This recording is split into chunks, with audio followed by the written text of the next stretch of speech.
परिचय। जैसा कि हम पहले चर्चा कर चुके हैं, सभी जीवित प्राणी पोषण की प्रक्रिया द्वारा भोज्य पदार्थ ग्रहण करते हैं, जिनकी सहायता से उन्हें विभिन्न जैविक क्रियाओं के लिए ऊर्जा प्राप्त होती है। श्वसन एक जारणकारी प्रक्रिया है जिसके द्वारा कार्बोहाइड्रेट, वसा एवं प्रोटीन जैसे खाद्य पदार्थों का शरीर के ऊतकों में जारण अथवा ऑक्सीकरण होता है और इस प्रक्रिया से CO2 यानी कार्बन डाइऑक्साइड, जल एवं ऊर्जा का क्रमिक निर्माण होता रहता है। इस प्रकार विमुक्त ऊर्जा अस्थायी रूप से ATP के रूप में संचित होती है। श्वास लेना और श्वसन में बड़ा अंतर है। हम जानते हैं कि श्वास लेना गैसों के सामान्य आदान प्रदान की प्रक्रिया है। हाँ अंकिता, श्वास लेने के दौरान एक संगठित शरीर रचना वातावरण से ऑक्सीजन अंदर खींचती है और फिर कार्बन डाइऑक्साइड गैस बाहर छोड़ती है, जबकि श्वसन वह जटिल प्रक्रिया है जिसमें पचा हुआ भोजन ऑक्सीकरण अथवा जारण के पश्चात शरीर को रासायनिक ऊर्जा देता है। तो आओ इस विषय पर विस्तार से चर्चा करें। उद्देश्य। इस पाठ के अंत में आप निम्न करने में सक्षम हो जाएंगे: ऑक्सीजन के उपयोग के आधार पर श्वसन के प्रकार का पता लगाना, अवायु श्वसन और वायु श्वसन को समझना, न्यून और उच्च जीवों में श्वसन की पूर्ण प्रक्रिया का पता लगाना, मानव श्वसन प्रणाली का समझना, नथुने, नासिका, गुहा, कंठ नली, श्वास नली, श्वसनी, सूक्ष्म श्वास नली, वायु कोष्ठिका, फेफड़े एवं डायाफ्राम अर्थात मध्यपट की संरचना और कार्यों को समझना, फेफड़ों के फैलाव एवं क्षमताओं को समझना, रक्त में गैसों के परिवहन को समझना, श्वसन अनुपात RQ का अध्ययन करना, धूम्रपान के बुरे प्रभावों का अध्ययन करना।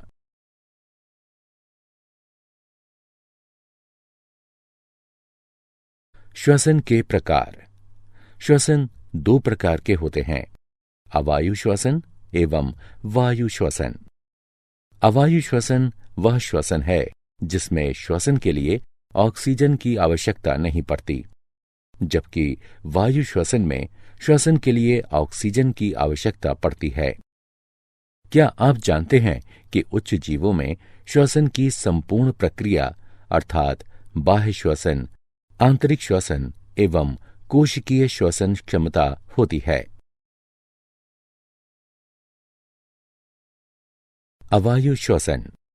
जब ऐसी श्वसन प्रक्रिया जिसमें बिना आणविक ऑक्सीजन के उपयोग के ही भोजन का ऑक्सीकरण हो जाता है, तो ऐसे श्वसन को अवायु श्वसन कहा जाता है। अवायु श्वसन के कुछ सामान्य उदाहरण हैं: जीवाणु, खमीर, परजीवी कृमि जैसे त्रिमुख गोल कृमि, फीता कृमि, फैसियोला आदि। सूक्ष्म जीवों में अवायु श्वसन के स्थान पर सामान्यतः किण्वन शब्द का प्रयोग किया जाता है। सूक्ष्म जीवों अथवा उनके एंजाइमों की सहायता से कार्बोहाइड्रेट्स एवं अन्य कार्बनिक यौगिकों का अवायवीय टूटन द्वारा अल्कोहल, कार्बनिक अम्ल, गैस आदि में परिवर्तित होने की प्रक्रिया को किण्वन के रूप में परिभाषित किया जाता है।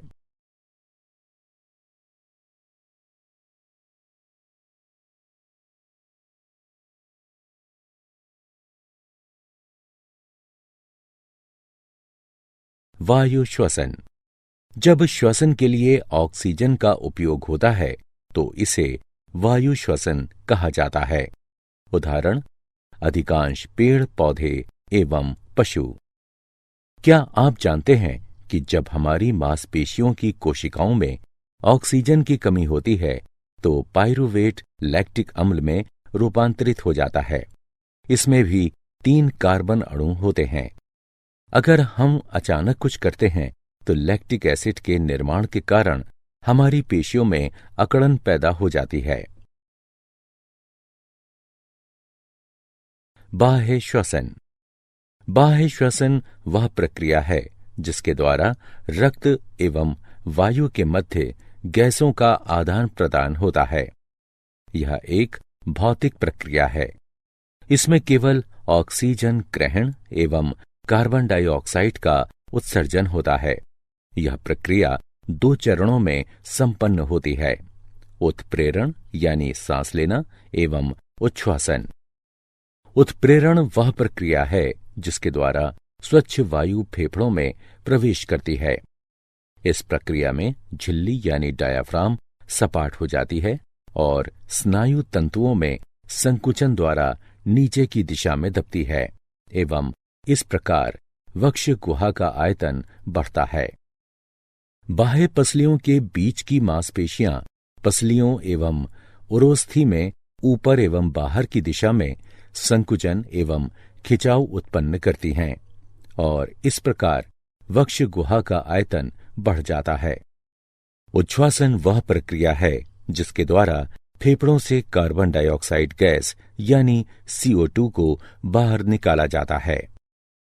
डायाफ्राम यानी झिल्ली के स्नायु तंतु जब शिथिल पड़ते हैं तो यह उत्तल आकार ग्रहण कर लेते हैं और तब वक्ष गुहा के आयतन में भी कमी आ जाती है। बाह्य पसलियों के बीच की मांसपेशियां जब शिथिल हों और पसलियों में भीतर की तरफ एवं नीचे की दिशा में खिंचाव उत्पन्न करें तो इस प्रकार वक्ष गुहा के आयतन में कमी आती है।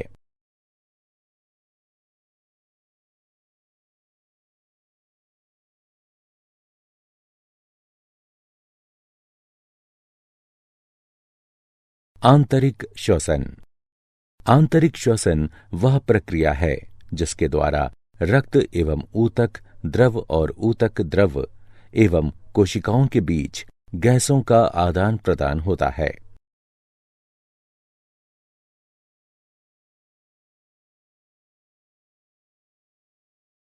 कोशिकीय श्वसन। कोशिकीय श्वसन वह प्रक्रिया है जिसमें कोशिकाएं चयापचय के लिए ऑक्सीजन यानी O2 का उपयोग करती हैं एवं अवशेष के रूप में कार्बन डाइऑक्साइड यानी CO2 उत्सर्जित करती हैं।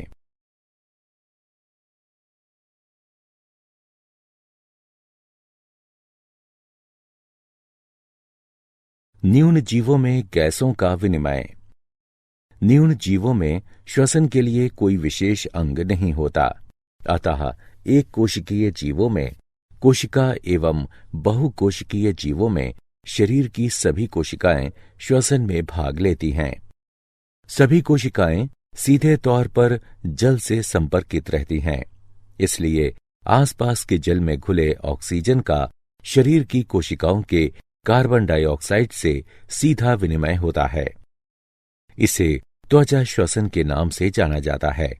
कोशिकाओं के माइटोकॉन्ड्रिया में जो ऑक्सीजन रहती हैं उसका उपयोग शर्करा के ऑक्सीकरण में होता है और इससे CO2 जल एवं ऊर्जा समृद्ध अणुओं का निर्माण होता है।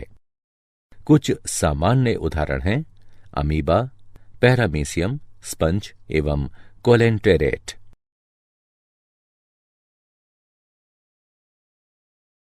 उन्नत जीवों में गैसों का विनिमय।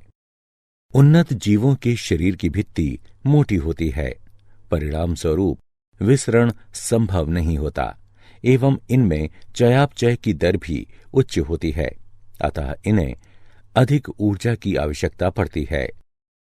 उन्नत जीवों में गैसों के विनिमय अर्थात आदान प्रदान के लिए विशेष श्वसन अंग होते हैं। शरीर की कोशिकाओं एवं श्वसन अंग के बीच ऑक्सीजन एवं कार्बन डाइऑक्साइड के परिवहन के लिए इनमें रक्त नाड़ी तंत्र भी होता है। उन्नत जीवों में गैसों का संवहन त्वचा, गलफड़ा, श्वास नली अथवा फेफड़ों से हो सकता है। उभयचर एवं एनेलिड त्वचा श्वसन करते हैं। वैसी त्वचा से गैसों का संवहन हो सकता है जो पतली, नमीयुक्त, संवहनी एवं पारगम्य होती हैं। इसे त्वचीय श्वसन भी कहा जाता है। कड़ी खाल वाले जानवर, उपास्थि वाली मछलियां, बौनी मछलियां एवं मेढकों जैसे उभयचर गलफड़ा श्वसन करते हैं। इस प्रकार के श्वसन को क्लोम श्वसन भी कहा जाता है। ऑक्सीजन जल से ग्रहण किया जाता है। जल में घुले ऑक्सीजन एवं गिल लामेल्ले की रक्त कोशिका में विद्यमान कार्बन डाइऑक्साइड का विनिमय तब होता है जब जल गलफड़ों के ऊपर से गुजरता है। कीड़ों मकोड़ों में श्वास नली द्वारा श्वसन क्रिया होती है। श्वसन अंग वस्तुतः उच्च स्तरीय वायु नलिकाओं का गुच्छ होता है, जिसे श्वसनी के नाम से जाना जाता है।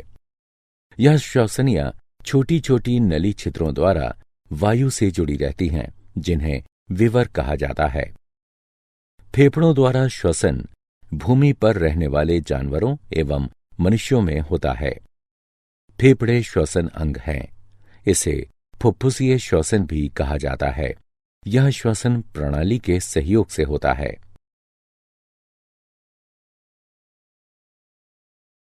मानव श्वसन प्रणाली। मानव श्वसन प्रणाली का संरचनात्मक एवं कार्यात्मक संवहन वाला भाग अत्यधिक जटिल है। मम्मेलियन श्वसन प्रणाली अर्थात स्तन ग्रंथि से जुड़ी श्वसन प्रणाली में नथुने, नासापट के प्रत्येक ओर एक गुहा, कंठ नली, श्वास नली, श्वसनी, श्वासोप नलिका, वायु कोष्ठिका, फेफड़े, डायाफ्राम, मध्यपट अथवा झिल्ली सम्मिलित हैं।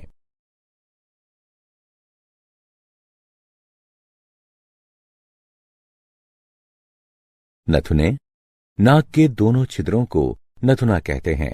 यह संयुक्त रूप से नासिका कक्षों में जाकर खुलती हैं।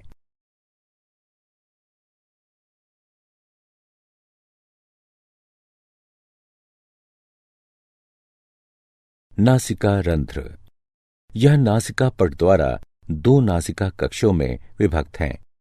प्रत्येक नासिका कक्ष में 3 क्षेत्र होते हैं, अर्थात कर्णकोटर, श्वसन एवं घ्राण क्षेत्र।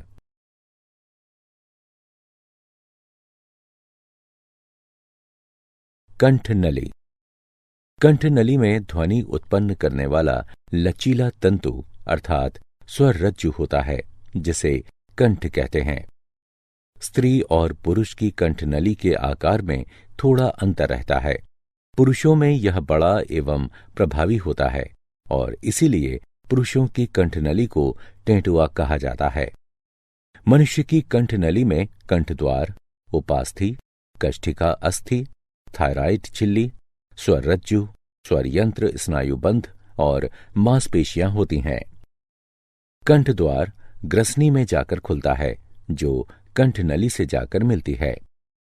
उपास्थि के 9 टुकड़े होते हैं, 3 एकल एवं 3 युगल। उपकंठ एक पत्ती जैसी संरचना है, जो निगलते वक्त भोजन को श्वसन तंत्र में प्रवेश से रोकता है।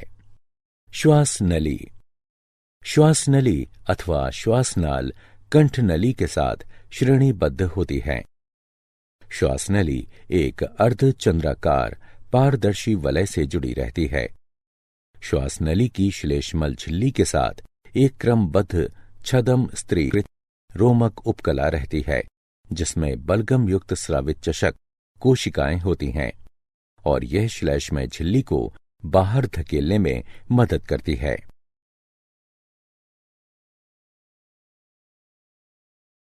श्वसन नलियां।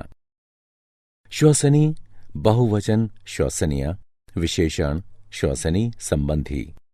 श्वसन प्रणाली का वह वायु मार्ग है जो वायु के फेफड़ों तक खींचता है।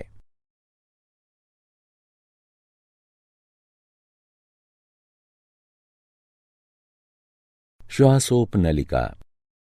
श्वसनी गुच्छ में छोटी नलिकाएं होती हैं, जिन्हें श्वासोप नालिका कहते हैं। फेफड़े के इस भाग में गैसों का विनिमय नहीं होता है।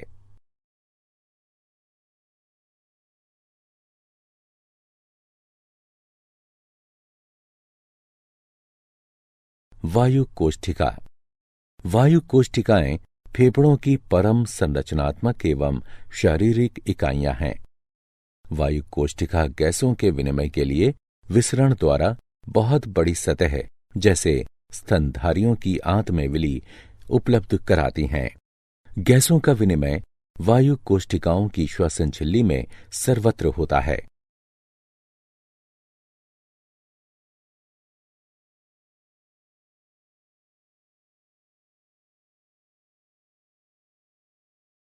फेफड़े।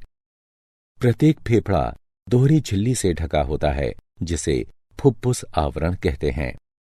फेफड़े को ढकने वाली बाहरी झिल्ली को पार्श्व फुफ्फुस आवरण कहते हैं।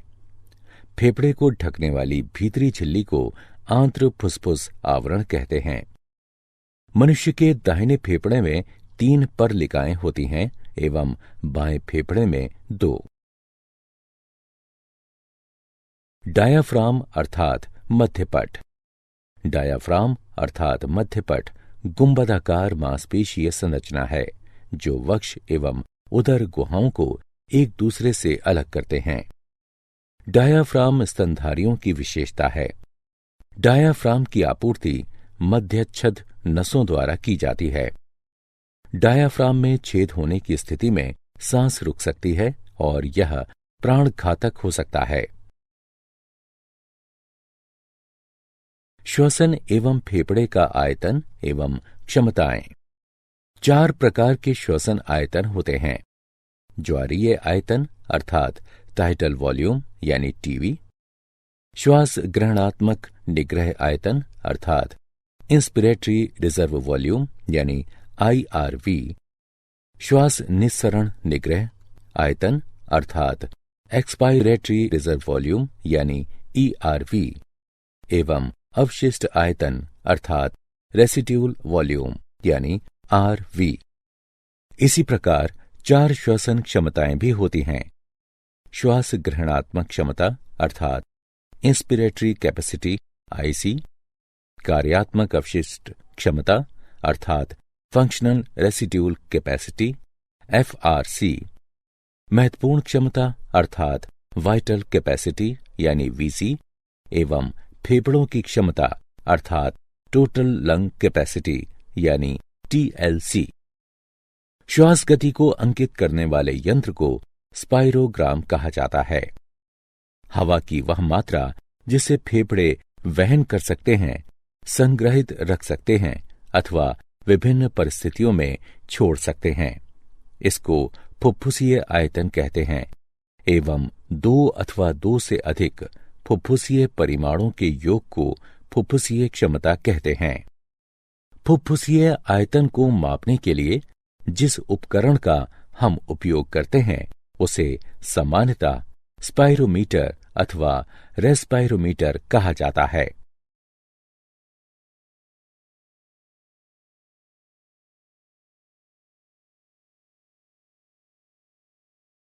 रक्त में गैसों का परिवहन। ऑक्सीजन का परिवहन रक्ताणु में उपस्थित श्वसन वर्णक यानी हीमोग्लोबिन RBCs की सहायता से रक्त द्वारा 98.5% ऑक्सीजन O2 का परिवहन होता है। हीमोग्लोबिन के एक अणु में ऑक्सीजन के अधिकतम 4 अणु होते हैं। 1 ग्राम हीमोग्लोबिन में लगभग 1.34 ml ऑक्सीजन यानी O2 होता है। इस प्रकार 100 ml शुद्ध रक्त में 20 ml ऑक्सीजन होता है। कार्बन डाइऑक्साइड का परिवहन। रक्त द्वारा कार्बन डाइऑक्साइड का परिवहन ऑक्सीजन की तुलना में बहुत आसान होता है क्योंकि कार्बन डाइऑक्साइड की जल में घुलनशीलता का स्तर उच्च है। परिवहन के दौरान कार्बन डाइऑक्साइड का 7% प्लाज्मा में विघटित हो जाता है जबकि 23% कार्बामिनो हीमोग्लोबिन के रूप में एवं 70% बाइकार्बोनेट के रूप में। अधिकांश कार्बन डाइऑक्साइड का प्लाज्मा में परिवहन सोडियम बाइकार्बोनेट के रूप में रक्त द्वारा होता है।